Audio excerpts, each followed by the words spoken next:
Hi, everyone. Good afternoon. My name is Alexander Gill, and I'm the Workforce Manager at CCALAC. Eva is out sick today, so I will be leading us through today's session, which is session number 5, and is focused on retention. So next slide, please. So today's agenda, like I said, we have a training session led by Cheryl Peterson, and that will go to approximately 1:05. Then we'll have a short break, and then we're going to break out into 2 discussion groups to talk a little bit about the training session and then check in to see how you all are doing on your interventions. Then we're going to come back and report back, and then we're going to have closing and then the short evaluation that we asked you all to complete. For today's session, all questions will be taken at the end of the presentation, but please feel free to type in your questions into the chat box, and then we will take those at the end of the session. All right, so today's presenter is Cheryl Peterson. Cheryl has almost 30 years of experience in nonprofit leadership, including more than 8 years as a CFO at East Valley Community Health Center in Eastern LA County. She has an executive MBA from the Drucker School of Management at Claremont Graduate University. She is a recipient of the Drucker Leadership Award, has certificates in leadership, strategy, nonprofit management from Duke University, and is a certified lean agent. Cheryl is passionate about developing teams beyond regular task development, improving the employee experience, which improves engagement, improving both fulfillment at work and work-life balance. She speaks on related topics regularly, and in 2022 became the CFO of Bay Area Community Health Center, the largest FQHC in Northern California, serving Santa Clara and Alameda counties. So welcome, Cheryl, and we will pass it on to you. Sorry about that. Okay, so give me 1 second to share my screen. And let's see. So does everybody see the single screen slide on the screen?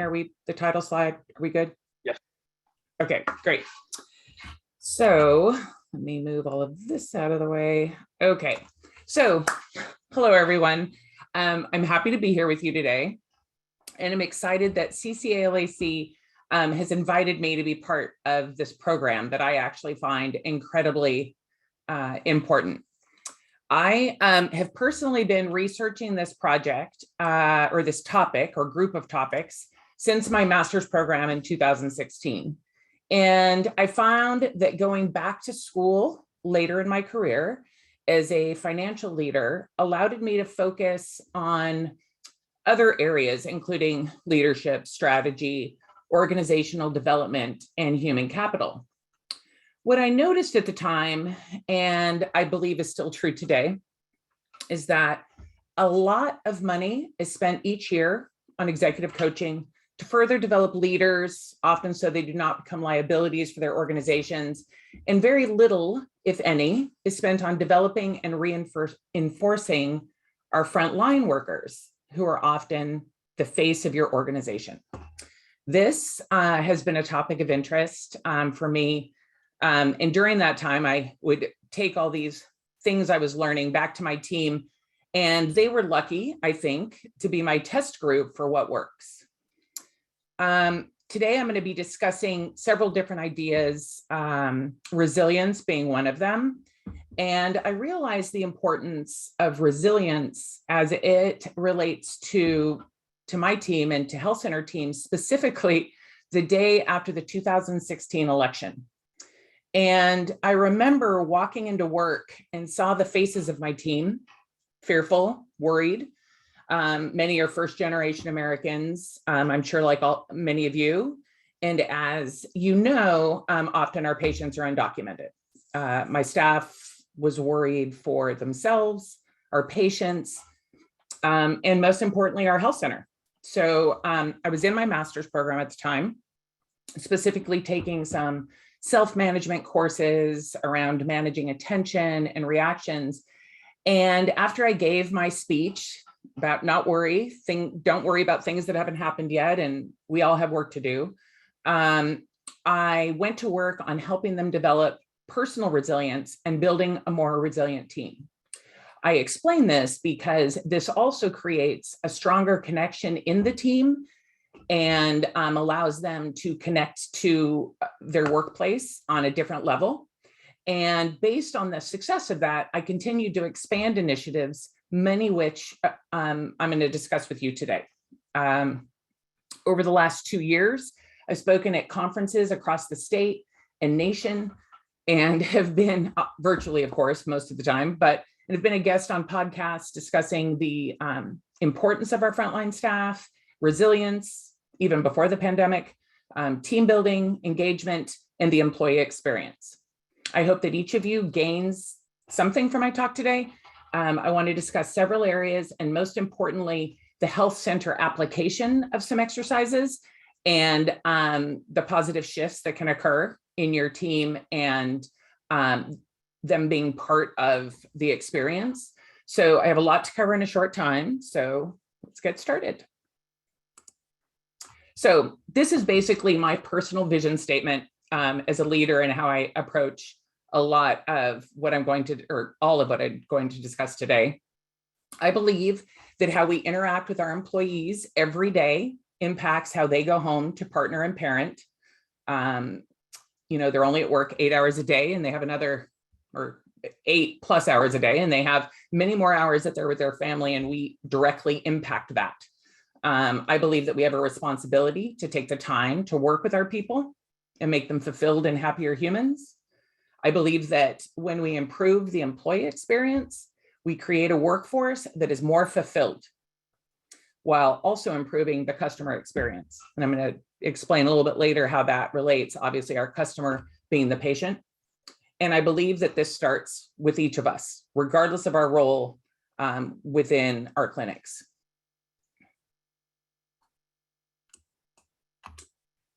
So some of you may have read the book, The 4 Agreements by Don Miguel Ruiz. And if you have not read it, please do. It's short and very powerful. The agreements are very applicable when sharing a discussion around relating, learning, and mindset. So at East Valley, I led a quarterly and annual revenue cycle management team training. So for all relevant staff, including managers and leads. So I began each training with the 4 agreements. And in all of my research on the subject, and I'm a voracious reader and am continually researching all of these topics, I find this book best captures these 4 very important agreements that we should all abide by. And as we continue through the session today, I think you'll see how they apply broadly in business, specifically our business, and some of the things we're trying to build around retaining our staff. So I find that it also puts the participants in my trainings at ease because it makes my intentions clear, though they are often not what they assumed the CFO would be like. I have shared this book with many and give it as gifts often. And I brought several copies. I just on January 4th, moved from Southern California to Northern California, started a brand new job in a brand new clinic, and have a stack of this book on my desk actually that I share with my new leadership team members and some of my finance team. So the first is to be impeccable with your word. Don't say bad things about others or yourself.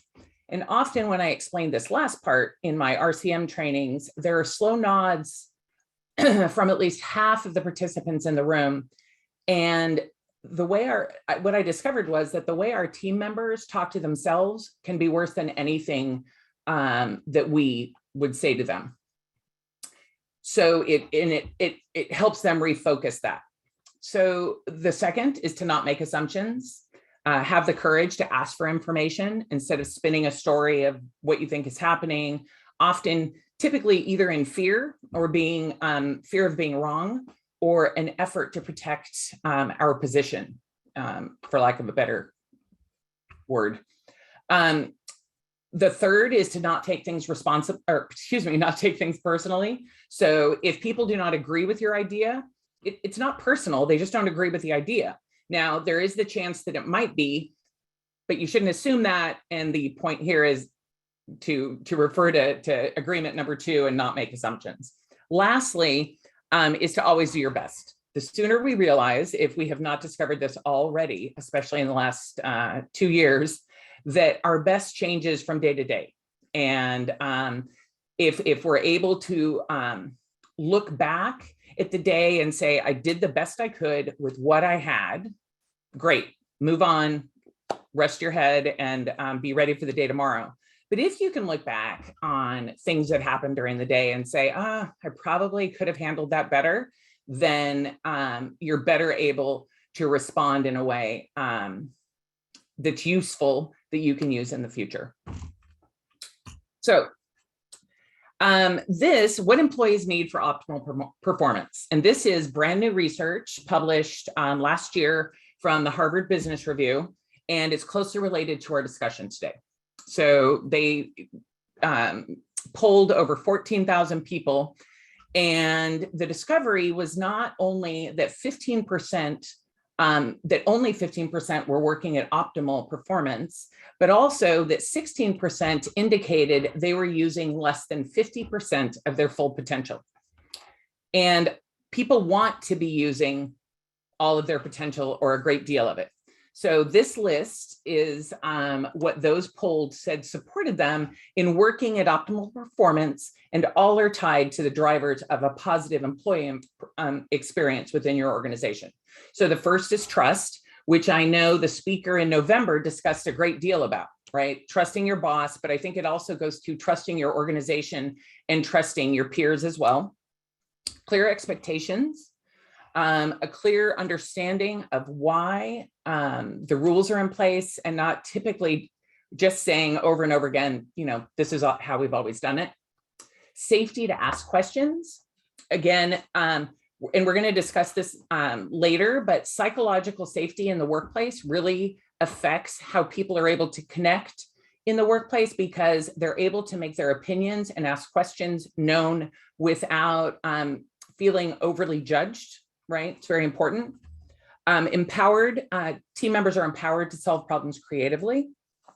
And something that I think is very important is that they get recognition for jobs well done. Often we're so busy, we forget about this. Leadership has emotional intelligence and self-awareness. And when we are more self-aware, we're better able to support the development of our teams and not feel threatened by success of others. And to understand, most importantly, I think, and I learned this with my team, especially since we were not a patient-facing team, is to understand the purpose and the meaning of their work. Our people are more than the tasks they do every day.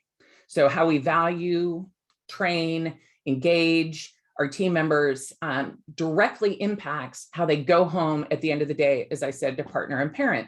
The fact of the matter is that when your team members are engaged, when they believe that their work has meaning and feel valued for their contribution, they are happier and do better work for your organization. It really is that directly related. And I do want to point out as an example of this, so I'm the CFO, obviously, and which included the billing team. And there's a lot of judgment on how quickly claims are being submitted. Is it timely? Are we collecting? All of these constant drivers, but nobody ever came back and said, all those claims you were submitting, this is how many encounters we had this year. This is the direct financial result of your work in total. And so what I started doing was, when the UDS was completed, I would go over with my team the direct impact they had on the organization, because so often we forget to really bring that home to all of the team, not just those that get to work with our patients every day. And I think that is critically important. I think that all roles are important, otherwise you wouldn't have them. And I think if you are able to engage both your patient-facing and your non-patient-facing staff, you have a great opportunity to really generate more engagement and more connection to the mission of your organization. So I mentioned that I was going to discuss resilience when I originally talked to Eva and Lisa about this presentation. We all realize this is still a very important topic, and especially where our team members are concerned. And I think we have an opportunity to continue to support our teams. Burnout is not going anywhere anytime soon. So resilience is a practice. I believe that it is not something you can do and check off your list. And like I said, though the presentation itself is not about resilience specifically, I really couldn't discuss supporting employees without some discussion around it. So the more you practice, you're able to increase your resilience. And as this happens, you are better able to respond in a crisis, sudden changes, and very importantly, things that are outside of our control, instead of just reacting emotionally. If you're like my husband and you tend to internalize your stress, a resilient practice has the ability to reduce the stress and the havoc that is wreaking on your body with high blood pressure, things like that. There is a relationship to how you are able to manage your nervous system to your overall health and well-being, as I'm sure many of you on this call or this class today know. So number one, self-care. And it's something we ignore all the time. And sleep, nutrition, exercise, all incredibly important. And we must take care of ourselves. It is really that simple. Schedule yourself in your schedule. And I urge you to lead by example by taking care of yourself. Your team members see that as something that is important. I think gone are the days of bragging about how, we were working into the wee hours, because it doesn't set that example of the work-life balance that everyone, I think, wants or needs, and to some degree. Give yourself permission to feel your feelings, and your staff as well. It does nobody any good to pretend like they're not there. It actually is beneficial to admit what you're feeling, whether that be scared or sad or other, I hate to use this word, but they're referred to as negative emotions, but they can help you find ways to both identify what triggered them and to navigate them in the future. So and the next, to leave your comfort zone. So every time you do something outside of your comfort zone, you're developing resilience. You're stretched in new, challenging ways. And as you're able to develop those new skills outside of your comfort zone, you'll be more courageous, which then creates a virtuous cycle of growth and development for the future. And the same is in your teams, as they're able, to stretch and go beyond what they thought they were capable of before. They're able to then create that same virtuous cycle, whether it's independent, collectively as the team. Number 4 is to control what you can, release what you can't. And I have a great exercise that's easier said than done, I realize, but I have a great exercise coming up on the next slide that I shared with my team, and I'll discuss with you shortly. This is also a good time to point out, if I have suggested an exercise in this program today, there is a handout that they're putting in the chat or sharing with you that has those exercises on it. I also created a book list. If you're a reader like me and you want more information, I didn't invent these concepts. I have just done an incredible amount of research and reading on them because it's very important to me. So the last of the 5 ways to develop resilience is to reach out. So find out where you can go for help and know that it's okay to ask for it, whether that be on a task or for your own personal well-being. I know this from personal experience that being strong and stoic only gets you so far. And by reaching out to others, especially within your organization, you're able to build that connection, which is going to be an underlying theme over and over again through this talk that we're having today, because I think connection is something that is incredibly important and something that has been lost a bit as we've had this work from home movement that is so important as well. But again, I think there's an opportunity to improve on that. Diane Kutu, who wrote this quote that's at the bottom of the slide, it comes from her article at the Harvard Business Review on how resilience works. And we're going to address some of these characteristics as we're talking today, because they relate to the overall employee experience. But research supports that resilient people possess 3 characteristics: a staunch acceptance of reality, a deep belief, often buttressed by strong held values that life is meaningful, and number 3, an uncanny ability to improvise. So the second one comes to us somewhat naturally when we're working in clinics, because there's a purpose tied to our values of why we're there often. And we have had to do pivot after pivot after pivot, I would argue, over the last several months, many months, years at this point, when we've moved into the year category. And I think it's important that is a key indicator of being resilient, is to be able to do that pivot. So I think we all need to take a moment and congratulate ourselves for where we have come at this point. In addition to appreciating your teams, we need to respect and appreciate the work that we have also done. I think that's one of the lessons that we have learned in this crisis. So as I mentioned, I was going to talk about control. And since I believe that no presentation is complete without a Star Wars reference, George Lucas is quoted here. It's actually Qui-Gon Jinn from an early, I want to say it's episode 1, perhaps. But anyway, always remember your focus determines your reality. And this is applicable to more than just Jedi Masters. With so many distractions each day, it's incredibly easy to get distracted and mentally exhausted by things that we simply cannot control. And this is when our brain gets overwhelmed and easily distracted. So early on in the pandemic, I created this graphic for my team to remind them, what's in the circle are the things that you can control: your effort, your decisions, your words and actions, or our own words and actions. And I created an exercise that is from a book that's on the reading list called From the Happiness Advantage by Sean Aker. And it was a great tool for my team beginning early on in the pandemic. And I know that they returned to it again and again.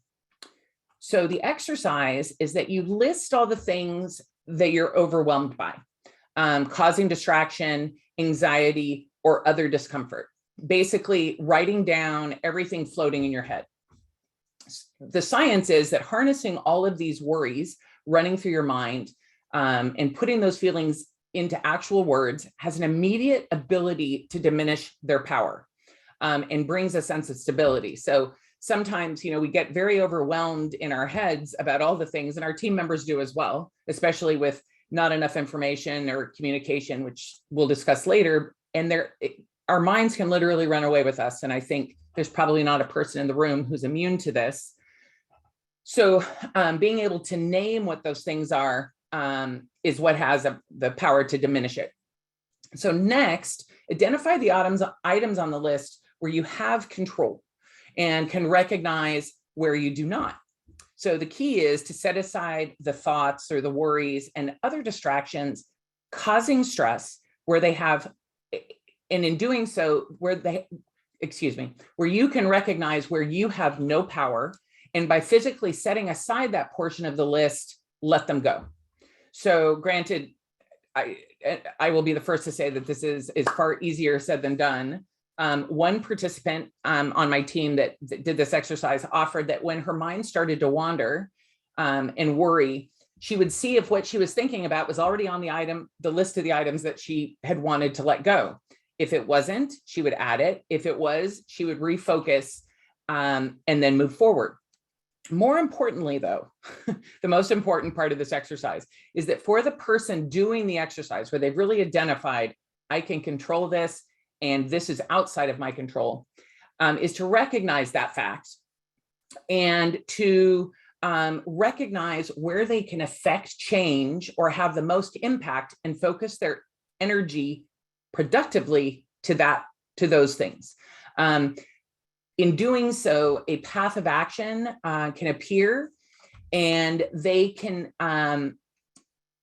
it allows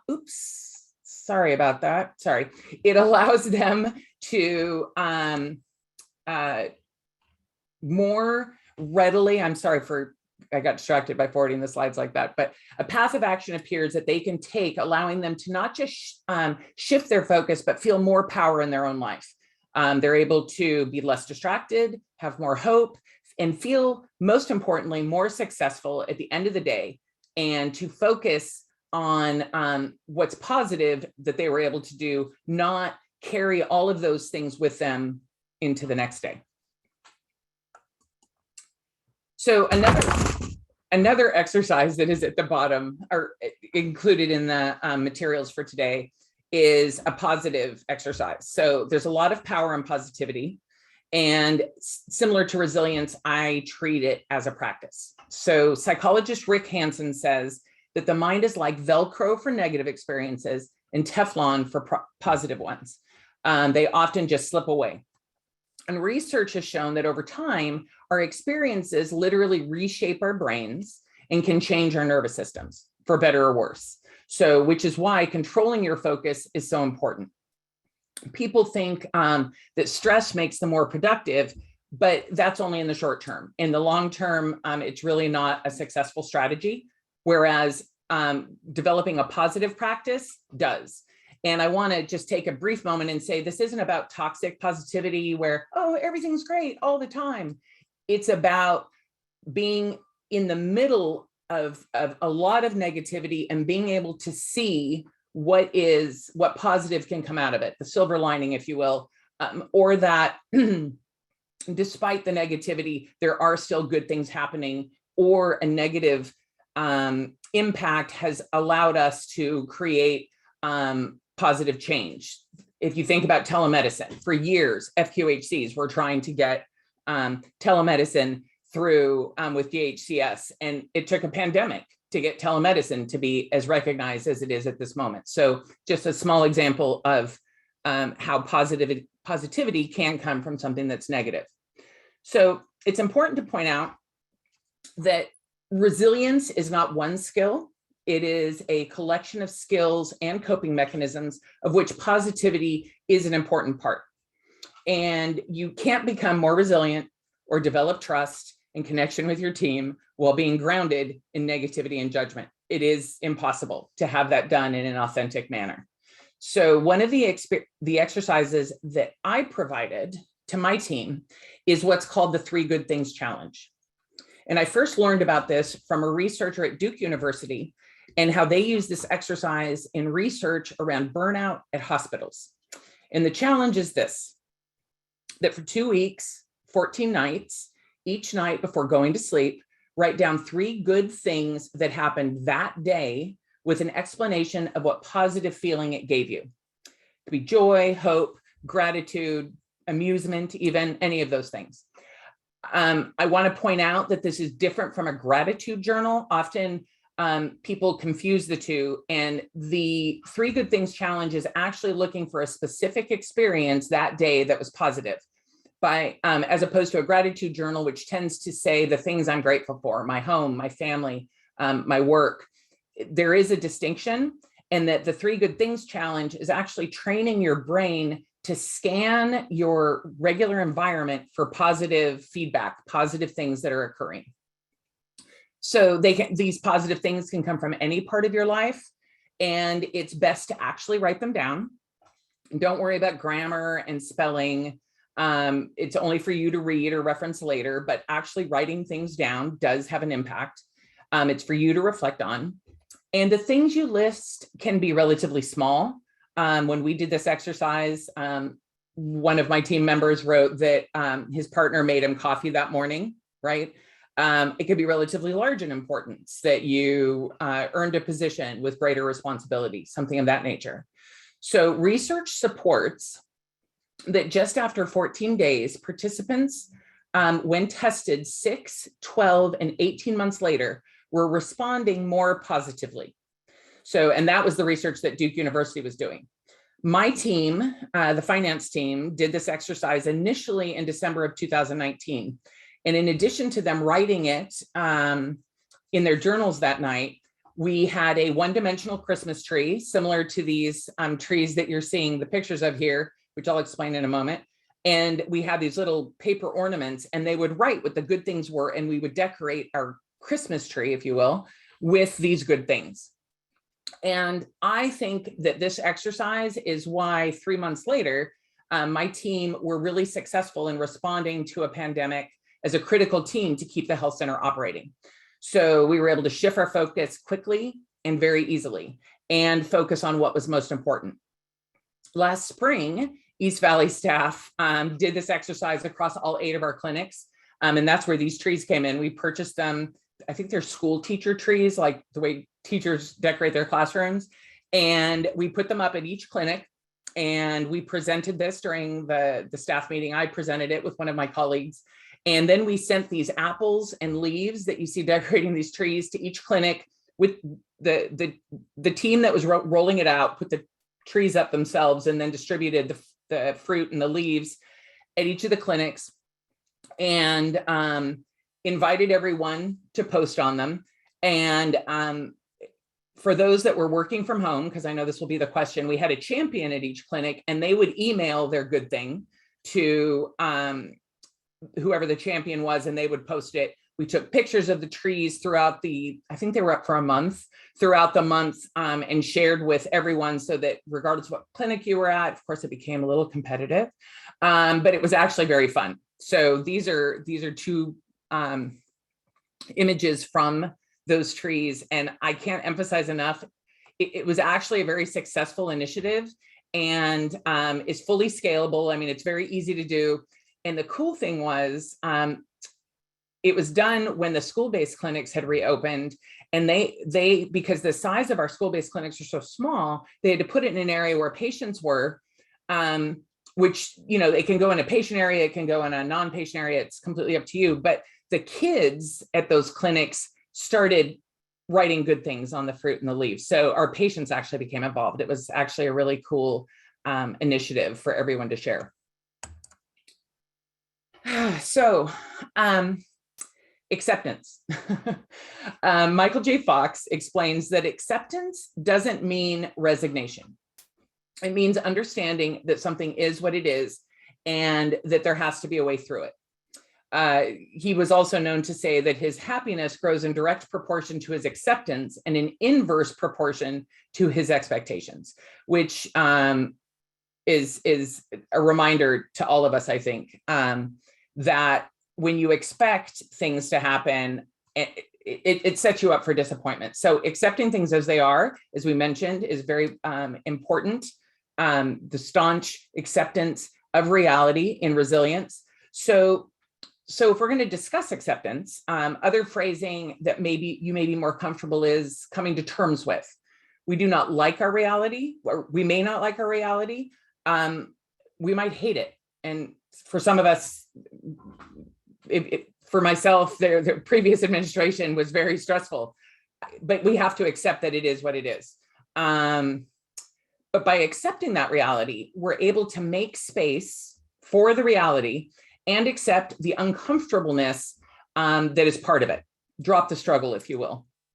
And instead of resisting what's happening around us, which expends much needed energy, we can spend time getting used to the feelings of being uncomfortable and how we're going to solve the problem, right? So, but you have to accept that the reality is the reality.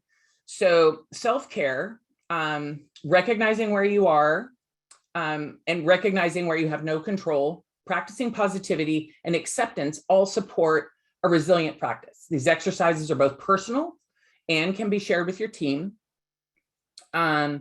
When we share that we have similar struggles as our team members, it creates connection through a shared experience. We probably had more in common than less with many of our team members, regardless of their level during the pandemic. And creating the connection means being vulnerable, and it makes us human, and it develops trust. More importantly, that trust that it creates becomes solidified because we have been authentic and transparent in these things as we're having these discussions that give us commonality across our clinics. So to close the loop on acceptance, once you have accepted what the reality is, you can do something about it. And in that way, you, your team, your family, your community are able to be more productive. And again, as we mentioned earlier in the presentation, it creates a more virtuous cycle. So let's talk about communication. I have learned, actually, I polled a lot of people that worked in clinics when I was doing a presentation about lessons learned in a crisis. And I learned that communicate to excess, especially in a crisis. People value transparency. And I've heard this over and over and over again.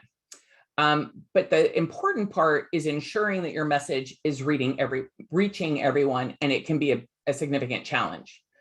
Researchers Malett and Ride provide an illustration of a broadcast. Think of the leader sending a message from a broadcast tower, and the radio receivers, who are the employees, are receiving it.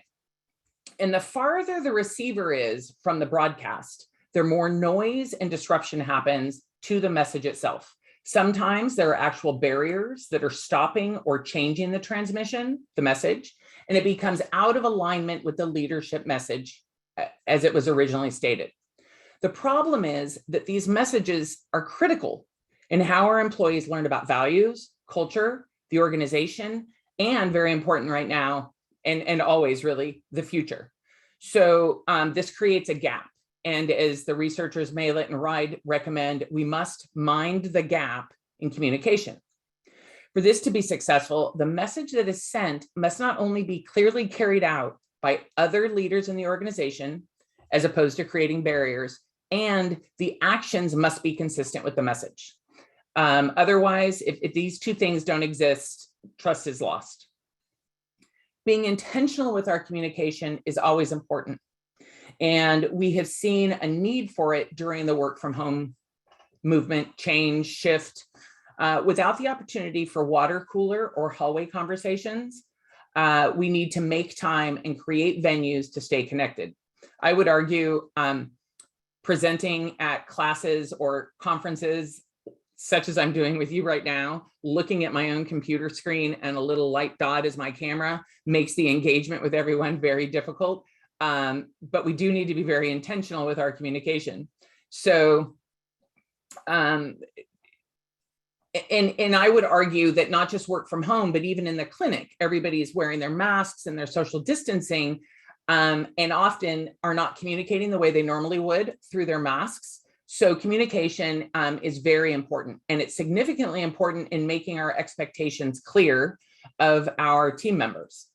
So valuable communication must be accessible and easy to understand, regardless of position or education, which, as we all know, many levels of language, education, and understanding within our clinic. So the message has to be able to be digested by everyone. Create an environment that's safe, as I mentioned earlier, psychologically safe for the employees to ask questions and actually listen to what is being said and not being said. Don't make assumptions, don't take it personally, as we discussed in the 4 agreements, but to actually hear what the questions and concerns are.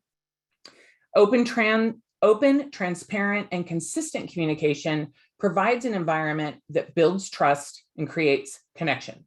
It's important that everyone have access to the same messages, or that the message is conveyed beyond the leader at all levels clearly, so that there is no loss of importance and no lack of clarity.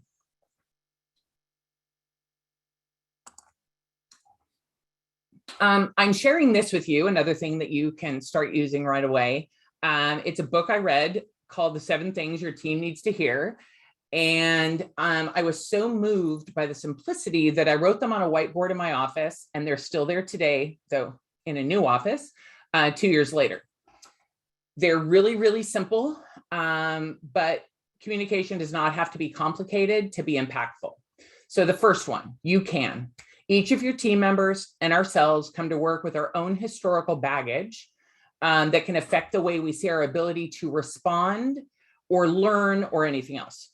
Part of the job of a leader is to be the chief belief officer. Remind your team what they're capable of. Leaders at all levels have the power to elevate the team and to remind them that yes, they can, we can, and we can do it together. Second one is try it. More than once over the pandemic, I used this one. Go ahead, try it based on the information we have. It seems like it should work. Often changes come about even without a global pandemic, and we are not certain, nor do we have all the answers. So we have to try it. I believe what we believe connects our values to the team and to our work. It also shares our personal motivations or our why. Sharing this with your team builds connection and improves understanding of where you specifically are coming from. When you share why you believe that something matters, your team is no longer just doing tasks. They are part of something bigger. Many departments can be more distant, as I've mentioned, from the mission itself. But when we actively engage our team in this conversation, you move beyond task into purpose and giving meaning to your work and to build connection. Yeah, I can't really emphasize this one enough, is to really getting it in people, creating understanding for your team so they know why what they're doing is important or why doing it in such a manner is so important, and to be consistent with those messages. The next is, how can I help? These words are powerful, even if in fact there's absolutely nothing you can do. How can I help? Is there something I can do for you? Just knowing that is powerful. And sometimes there are things you can do. You can provide better tools. You can remove barriers, provide some training, or take the baton of a challenge that they have not been able to solve with another party at the clinic. The next one, I'm sorry. So often two hardest words to say, but admitting that we were wrong is hard, but it's also very meaningful. It reflects that you're taking responsibility and that you respect your team. Sometimes you may even need to apologize for others and combine that with your values in an I believe statement. If you make an assumption or jump to a conclusion that is wrong, or just plain make a mistake, apologize. In doing so, it also creates a better foundation for holding others accountable. It reflects who you are and that you recognize we all make mistakes. And to learn from them, we must first own them. And again, I'll emphasize, we all make mistakes. There's not one of us that's perfect. That won't happen here is a very important statement. Being able to clearly state what your expectations are and what will and will not be allowed to happen is challenging. However, it is necessary. We really do no one any favors by being unclear with expectations of what is and is not acceptable. Everyone's accountable, and the fastest way to lose a good employee is to ignore the bad behavior of another. This may not happen often, but it's very important. And the last one probably doesn't happen often enough. Nice. Congratulations. Great work. Celebrate the successes and the wins and congratulate your team members on their successes, big ones and small ones. A member of my billing team who had been in our organization for many, many years decided she wanted to go and become a certified coder, which is not an easy thing to do. And she passed it on her first try. She was elated. And I was elated. You actually would have thought I had passed it. She was so baffled that I was so excited in her development, and it actually elevated her even more. So your team members in reality probably accomplish great things every day. And sometimes, in some cases, it's things that we aren't able to accomplish. So let them know that their good work is seen. You can print this slide, you can put it on your computer, or better yet, just write them down. Again, committing that word. They're great reminders to have in your toolbox. Regardless of what I'm speaking of, I always put this slide in a presentation, whether it's about employee experience, problem solving, resilience, it really doesn't matter. Silos are horrible inhibitors to sharing information, problem solving, being able to quickly and adeptly pivot and adapt. Really no good can come of them. And I think, unfortunately, the pandemic has created an environment where silos can develop as different units are remote, or some are at work, or there's subgroups, and communication has sort of become fragmented in some cases. They truly serve no purpose and can really only inhibit productivity. They block connections and create an environment where sustainability is very difficult. They also create barriers in sharing values, messages, and other information across your clinic. or organization. So coincidentally, I was speaking with a colleague recently about a department that appeared to be a very tight-knit, well-working department. The reality was that the team members are asked not to share information outside of the department without first clearing it with the director, and that all information must come from them, the director.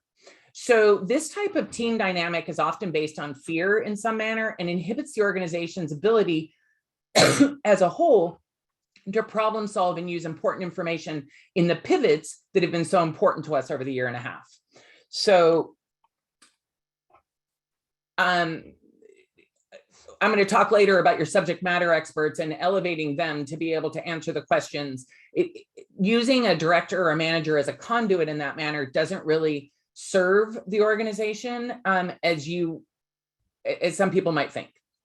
So ways that you can inhibit the strengthening of silos is to share information far and wide and invite others to do the same, speak up, ask questions, express interest in what is going on, and ask for from a place of problem solving, not getting upset that you didn't know in the first place. And I see that I am taking a long time, so I'm going to try and keep this moving. So our mindset and how we ask questions has a direct impact on how we relate to our team members. Often organizations focus on shame and blame, but during the pandemic, quick and hard decisions have needed to be made and mistakes have happened. It has been important to treat these experiences as learning experiences. Developing a growth or learner mindset supports resilient, solution-focused team building. In my experience, when we were able to redirect the focus to a growth or learner mindset, everyone benefits. As we mentioned earlier, slipping towards a negative is very easy.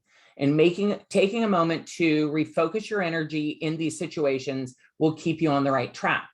As I said, it is a practice, and over time, the growth mindset becomes more second nature. And if you've gone through a lean certification, a growth mindset treats everything like a Gemba or a process walk, gathering facts, gaining understanding. And if you're not sure how to manage the shift, start with just the first bullet or two. Instead of asking what's wrong, ask what's working. Instead of thinking about, oh my God, this makes me look horrible, think about what were you supposed to learn? For me, in my biggest struggles, that is constantly the question I have been asking myself. So I shared this slide with a colleague and she asked, I wonder what the opposite does to people who work in companies that have them do most of their work that involves their weaknesses. I explained that the way it usually works is that organizations insist on improving weaknesses instead of focusing on strengths. And this is the whole performance vicious cycle. Instead of recognizing and focusing on strength, when you do that, it actually has more benefits, especially for frontline staff and team members that are judged solely on clicks and tasks-driven outcomes, how many claims can be submitted, or et cetera. Organizations then wonder why their engagement diminishes over time. And the reality is that a person's natural desire to learn and explore, or their seeking system, is not activated. Their desire for a sense of purpose is not provided, and their effort and engagement diminishes even more so.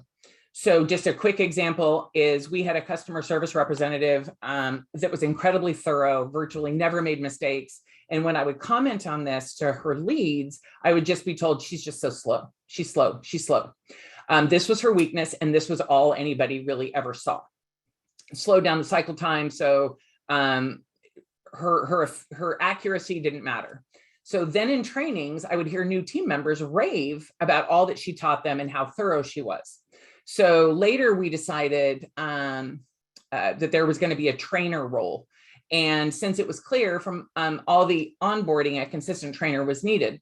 So we selected her for that role, and it was a raving success. Her strengths were what people see. She's a great trainer, and she smiles so much at work now. Just before the pandemic, we had a winter event, and she came up to me and said, thank you for believing in her, because she knew she was good at her job. She just didn't do it quickly. And so finding a way to shift that and better use that is very helpful. And when we're focusing on weaknesses, it will really just make improvements to mediocre. It's never going to be perfect, and completely diminishes engagement. We don't want to be reminded that only what we don't do well. People want to be engaged mentally beyond what they are clicking each day, and we must give them the opportunities to find answers, innovate, and solve problems. All right, next. As I mentioned before, your subject matter experts. I cannot say enough great things about elevating your subject matter experts.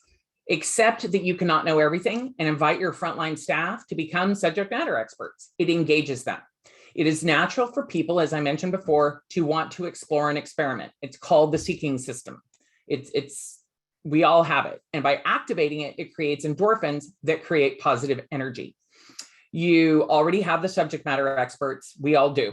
You need to elevate them and trust them so that they can make your job easier and create a better sense of purpose in their work.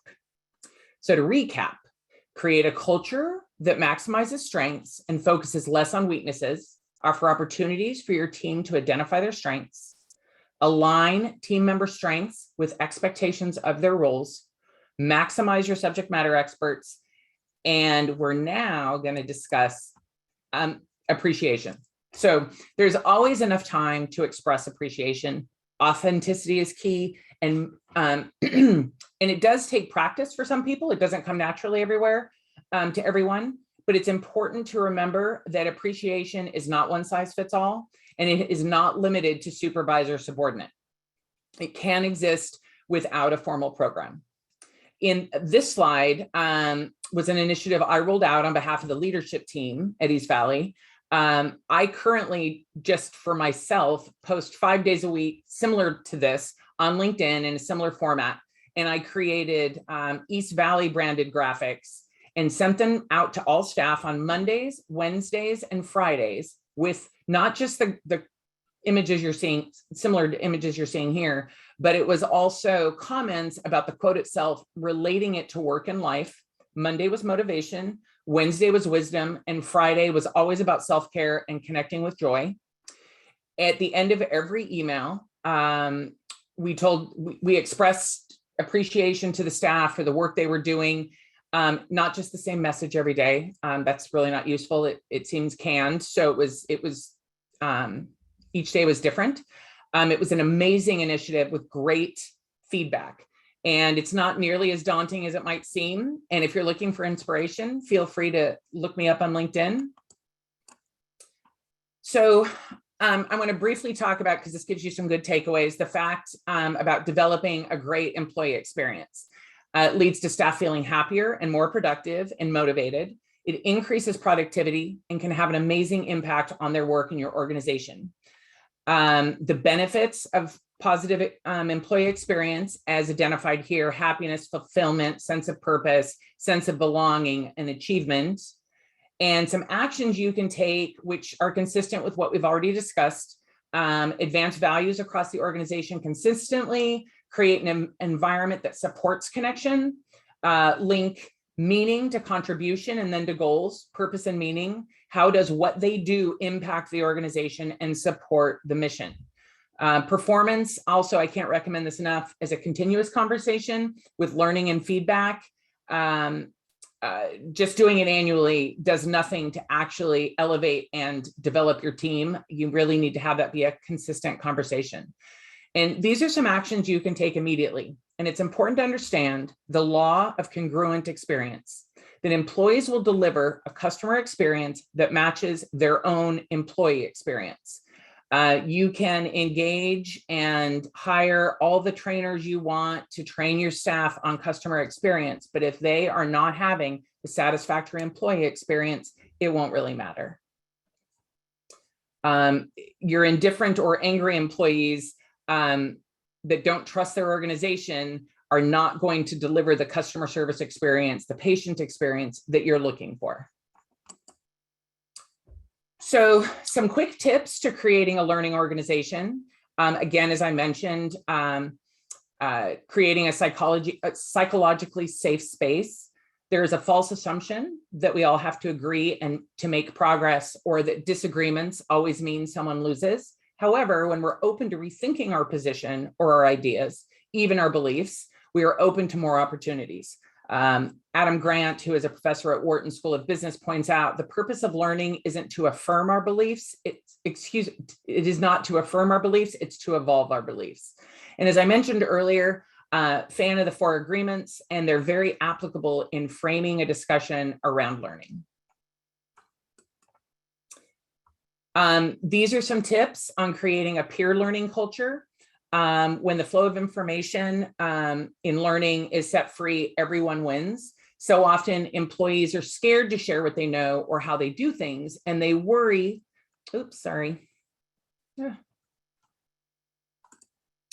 and they worry that they could be wrong. And there is worry that if someone else knows what they do, their value will be diminished. So creating a safe place where everyone, I'm trying to go fast, has value and everyone learns is really critical. And these are just a couple bullets on creating connection, which we've discussed. It's been a common thread through this entire, because I don't think you can retain your employees if they are not connected. And creating opportunities for new team members to connect with the team right from the beginning. We were very challenged with that during the pandemic, and I can't recommend it enough. We had made a transition to try and get closer together and bond more with our new hires and connect with them from the start. But now there's another spike. These things, it becomes very, very challenging. So can cultivate an environment where team members can collaborate on problem solving is actually really important and has been very beneficial, especially in the billing team. And some of our workflow, our operations teams out on the floor, they're solving the problem to be able to get to where the clinic needs to be. And these are just some takeaways, kind of a recap of what we discussed. I really hope that it was useful and helpful for you today. I'm going to leave you with this comment. When Peter Drucker, he's considered the father of modern management, worked with a lot of his companies, they'd rave about his great work that he did with them.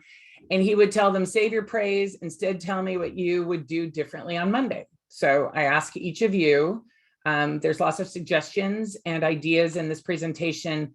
And I would actually love to hear from you about what you will do differently on Monday. And this is also my contact information. Feel free to reach out to me or follow me on any of these platforms.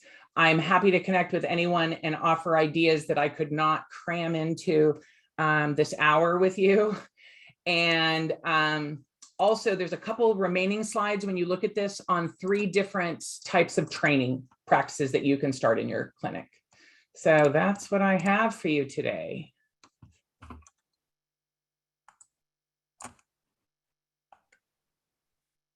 Thank you very much, Cheryl. We are going to open up for questions right now. There were a few questions that did come through the chat box. Okay. The first question is from Marisol regarding the 4 agreements at work. Mm-hmm. And she said, what will be the next step if I don't get any response from the staff? This will lead me to assumptions. So I would recommend, because trust me, I rolled out a lot of things with my smaller team, and bringing it to the larger audience was not easy. And you need to be committed and remember that the response that you get from another person or lack of response says more about them than it does about you. And if what you're doing is authentic and transparent and really coming from a good place, I think over time, and this was my experience, over time, you will find like-minded individuals at your clinic that are excited about what you're trying to do and will embrace it. I actually gave that book as, like I said, as gifts, and gave it to almost everyone I work with for Christmas one year. And so I wasn't letting them not respond, Marisol. But I think consistency is key. Don't do something once, and when it doesn't work, move on, because it's really important to stay true to what you're trying to accomplish. Thank you. We have another question from Pamela. And she says, any managing up tips for breaking down silos? So I think I'm at a loss because I'm not sure exactly what you mean by managing up. Can you actually come off mute and tell me, and then I can really answer you, because this has been something that I've had to talk about a lot. Sure. Thank you, Cheryl. I just realized that, silos form over time, and our organization definitely acknowledges that we have some, and sometimes those that don't see them may be closer to the top of an organization. So that's what I mean. Like, how do we manage up towards that? So I constantly talk about them, and that is a real life example of a leader thinking that one particular silo was just a really tight knit, fabulous team. And some would argue that my team had also been tight knit, except that I was not a conduit for their information. People would always call me directly, and I would just give them to whoever they needed to speak with, because it meant I was going to have to go over there anyway. And when the director of this particular department would call only me for questions that really were not relevant to my role, I would automatically redirect her to the staff. So she saw how it should work. It is a very hard thing to break down a silo. We actually had a really successful issue.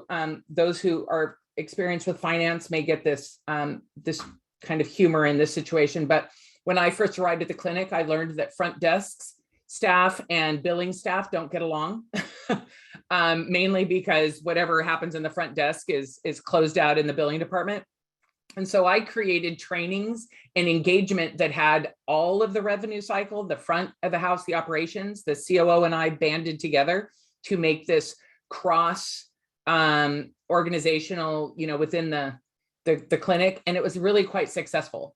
So I think it's leading by example and coming up with ways in which everybody has to work together to solve the problem. Does that help? I hope.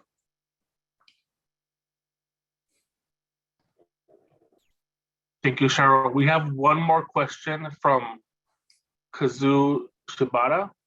Okay. And it's a rather long question, so I'm going to let them and ask it themselves for clarity. Kazu, can you please ask your question to Cheryl?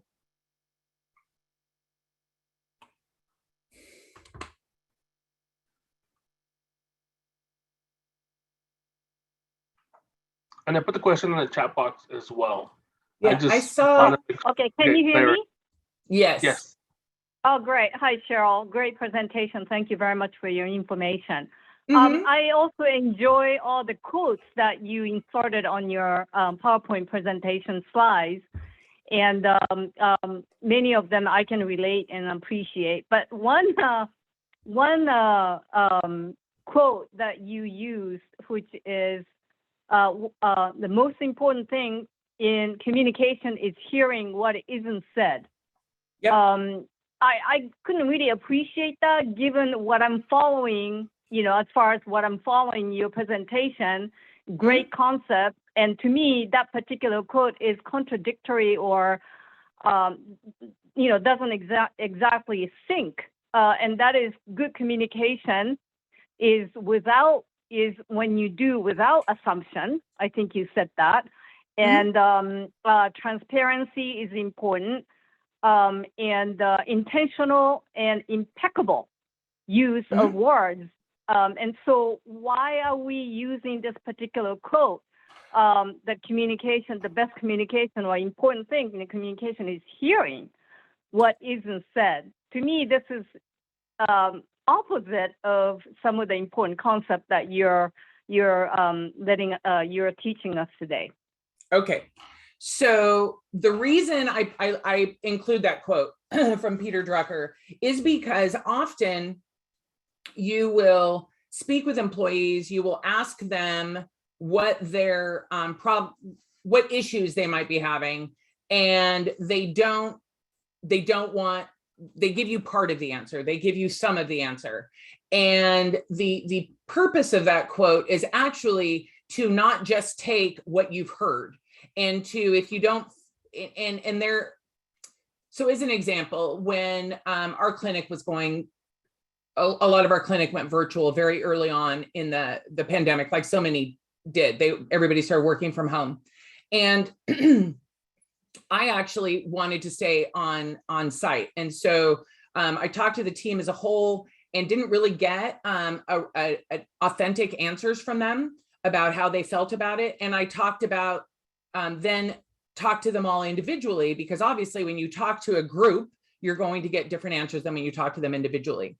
And I got very transparent and authentic answers from the people individually. And we ended up, the overarching agreement was that if the care teams were at the clinic, they wanted to be at the clinic as well. So we stayed on site during the pandemic, isolated in the back of the clinic.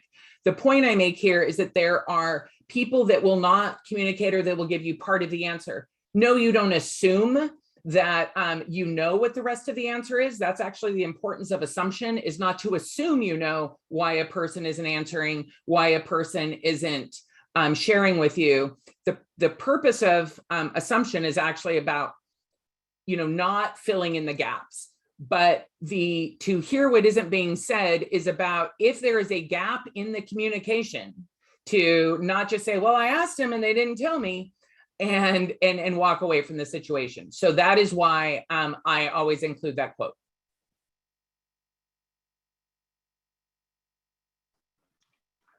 Thank you, Cheryl. All right, I think we have time for one more question. So if anybody wants to unmute themselves and ask a question.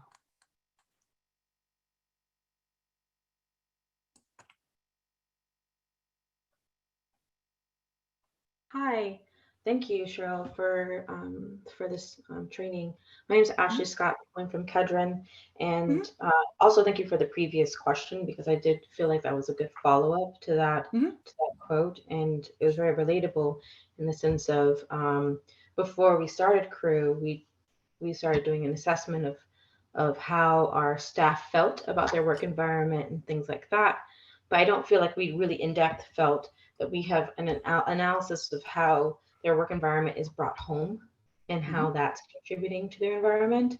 And I've seen it now go beyond different levels, but also managerial levels. They're also feeling that pressure. And it's feeling a bit overwhelming at some degree, but not everyone has the flexibility to go on vacation or something like that. So we're trying to, do you have any suggestions on how we can ask the staff, make that open environment, safe environment to have the dialogue, to make sure that they're not bringing home too much work environment stress, so that they can separate the two. You mentioned that you gave out, I think it was a book, right, to the staff, and expected some feedback.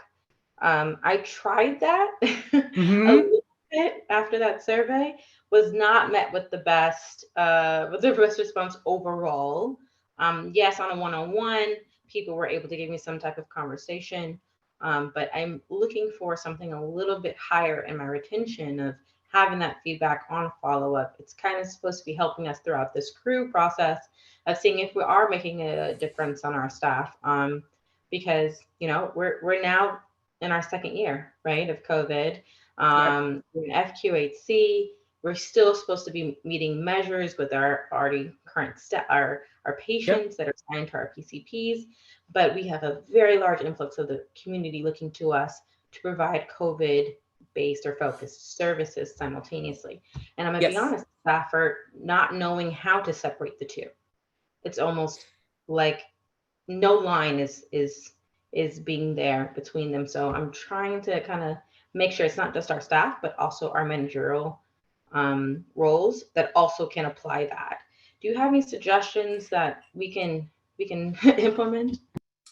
Well, yes. And I will tell you that, so that initiative I did were on Fridays. I sent the notes with the quotes, 3 days a week. Yes. And the ones that got the most feedback were the ones reminding people to disengage and to take time for themselves. Because often what I find happens with so many of my team members and people in the clinic is that it's not just the work stress too, but they go home and they've had kids that are homeschooling. They have their, you know, there's a lot of pressure even if they go at home. But I think the management piece is incredibly important. And this is why when I was talking about the items of resilience, self-care is incredibly important, and we need to lead by that example. So, you know, we've all had those managers that are like, oh yeah, I stayed up till 2 a.m. working on this project, and I worked 15 hours yesterday, and I did this and that. Bragging about overtaxing yourself should not be what's applauded. Recognizing that there are, you know, clinics across the state, the new clinic I'm at in a totally different area of our state, understaffed, overtaxed. But the leadership has to send that message that they want their staff. Part of that comes from being valued, feeling valued, and feeling that they trust their organization, and that if they don't take their foot off the gas, or if they take their foot off the gas for their weekend or their evening, they will have just as much value on Monday as if they kept driving through the weekend. Is that making sense to you a little bit? I hope. No, it does. Because I do feel like we are still trying to progress with the same goals we set ourselves 5 years, our mission statement 5 years ago. And that's harder to do, one, with staff exhausted to this degree, or it's hard to communicate with other entities right now. You know, it's just a few things that are, some external variables are playing. Yes. And I think there's not a complete easy answer. I could probably do a whole other session on just that question about well-being, because a lot of my presentations have been on resilience. I would be, I know you guys have more to accomplish in this. I would say that your message has to be consistent and throughout the organization. Much of what I was talking about, if you have, if the message is that we want staff to take care of themselves, you then can't have that supervisor that is then saying, well, we don't care about that message, right? You don't want to have somebody blocking that message. So it's that consistent communication, but, and by example, but you also, there is I can't emphasize enough that there is a trust and security issue of being able to recognize that this is, if the organization is saying one thing but behaving another way, you know, like you were saying, the goals aren't being, but I mean, even he just didn't change during the pandemic. So I think letting them know that they realize they're human and that you're all in this together. So it's a messaging response. There's not like a task you can do, it's a messaging response. Does that make sense? It does, and then just be repetitive about the message, and hopefully consistency is key, right? And consistent regardless of what your role is. Meaning some don't get it one way and some get it another way. We actually had a point where there were not enough people on staff at a clinic to do the influx. This is last summer, the influx of vaccination, triaging, check-in. And so the manager said, I need help from any team. And I had 3 team members, mind you, we're in finance and not clinically trained, said, tell me where to put me to work. So I think it depends on the person and their supervisor and how it's consistently applied throughout the organization.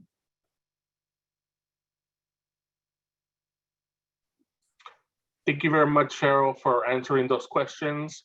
Again, Cheryl's contact information is in the slide on the screen right now and will be shared after. The recording of this presentation will be shared, as well as the presentation itself. There were 2 handouts that were placed in the chat box. One of them is a book list recommended by Cheryl, and another one is a list of exercises. And those will also be shared in the chatter as well as via email.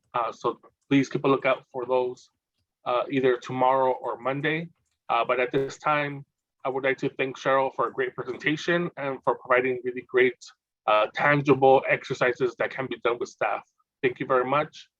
We are going to stop for a quick 5-minute break for you all to take a walk, stretch, get up and away from your screens for a little bit. So we will take a 5-minute break. It is 1:20, and we will come back at 125. While you are taking a break, please fill out the Mentimeter. It is in the chat box right now. Please complete that, and we will come back at 125. Thank you, everyone, and thank you, Cheryl. Thank you.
All right, we are gonna go ahead and get started with our breakout sessions.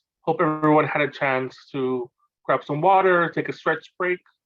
So we are going to move into some breakout sessions and do a little bit of a group discussion just to kind of digest and reflect a little bit on Cheryl's presentation. So we're going to put you in breakout sessions for about 15 minutes. Please assign a note taker and one person to report back once we come back into the main session. And these are the kind of questions that we have for you all. Next slide, please.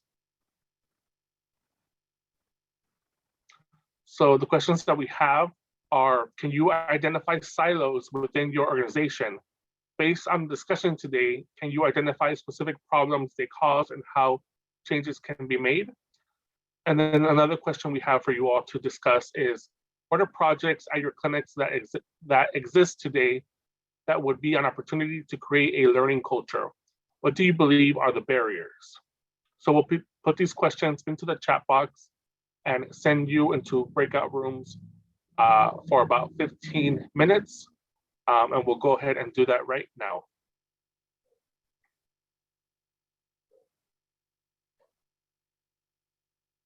Please don't forget to assign someone in your breakout to take notes and someone to report back.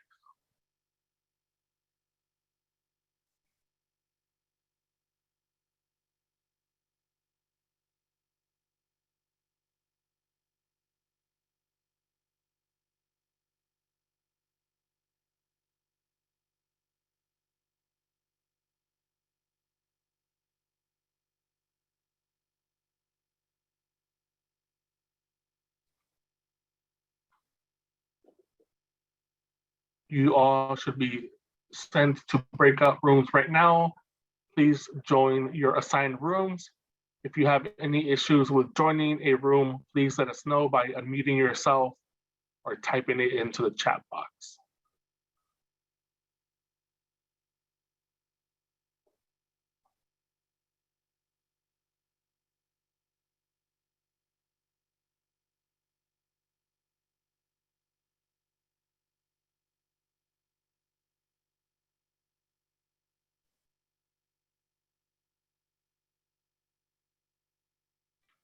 Aisha, can you please help move anyone who's not into a breakout room into the remaining breakout rooms?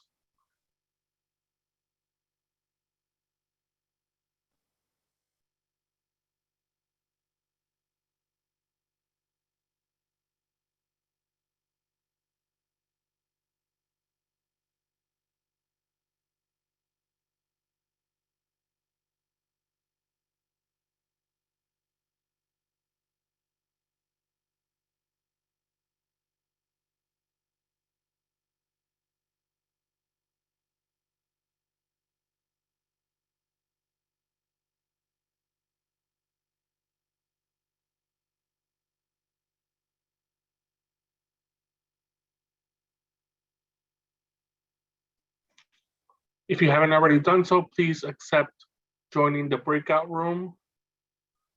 I think Marcy needs help getting into one of the breakout rooms.